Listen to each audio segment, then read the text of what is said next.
അതുപോലെ നബിയോടുള്ള സ്നേഹത്തിൻ്റെ അടയാളങ്ങളിലൊന്നാണ് സല്ലല്ലാഹു അലൈഹി വസല്ലമയെ കാണാൻ ആഗ്രഹിക്കുന്നത്. നബിയെ കാണുക എവിടെ വെച്ചാണ്? സ്വർഗത്തിൽ വെച്ചാണ്, പരലോകത്ത് വെച്ചാണ്.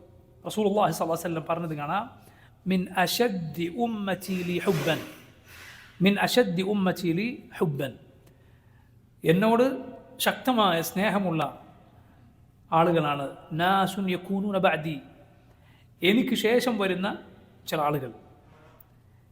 യവദ്ദു അഹദുഹും, അവരിൽ ഓരോരുത്തരും കൊതിക്കുന്നു, ലൗ റആനി, അവരെങ്ങാനും എന്നെ കണ്ടിരുന്നെങ്കിലെന്ന്, ബി അഹ്ലിഹി വമാലെ, സ്വന്തം കുടുംബത്തെയും സ്വന്തം മുഴുവൻ സമ്പത്തിനെയും പകരം കൊടുത്തിട്ടെങ്കിലും എന്നെ ഒന്ന് കണ്ടിരുന്നെങ്കിലെന്ന് അവരാഗ്രഹിക്കുമെന്ന് റസൂലുള്ളാഹി സ്വല്ലല്ലാഹു അലൈഹി വസല്ലം. അവരെന്നെ കണ്ടിട്ടില്ല, പക്ഷെ എന്നെ ശക്തമായി സ്നേഹിക്കുന്നു. നോക്കൂ, നിങ്ങൾ ചിന്തിച്ചു നോക്കൂ, നബി സല്ലല്ലാഹു അലൈഹി വസല്ലമയുടെ വില അറിയണോ?